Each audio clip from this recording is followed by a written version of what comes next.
बिस्मिल्लाहिर्रहमानिर्रहीम। अस्सलाम वालेकुम नाज़रीन, आप देख रहे हैं सरेआम न्यूज़। खबर शामिल करेंगे गुजरात से। वेल डन SHO थाना दौलतनगर में अनार खां की दबंग कार्रवाई। इंतहाई खतरनाक उजरती कातिल गैंग का सरगना साथियों समेत गिरफ्तार। मुलजमान ने इलाका की मुमताज सियासी व समाजी शख्सियत सैयद नसर जाबर शाह और इनके भतीजे सैयद कासिम शाह को कत्ल करने का प्लान बना रखा था। मुलजमान का माजिद शाह, खालिद शाह, पसरान सैयद फरसंद शाह से मिलकर सैयद नसर जाबर शाह और इनके भतीजे सैयद कासिम शाह को मुबैना तौर पर कत्ल कराने का बामी मंसूबा बना रखा था।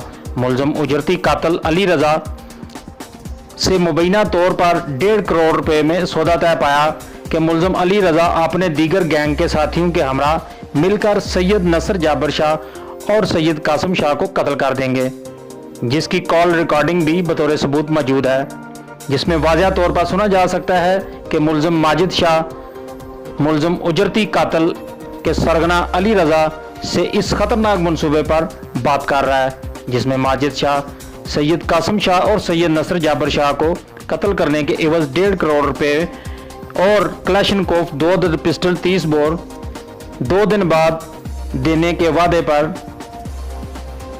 बातचीत मुकम्मल की। बाद मुलजमान ने 2 दिन बाद ही जदीद आतिशी असला हासिल करने के बाद सैयद नसर जाबर शाह और सैयद कासिम शाह को कत्ल करने की नीयत से मौजा फतेहपुर डेरा सैयद नसर जाबर शाह के इर्द गिर्द घूमना शुरू कर दिया, जिन्हें कई बार देखा भी गया। मज़कूरा मुलजमान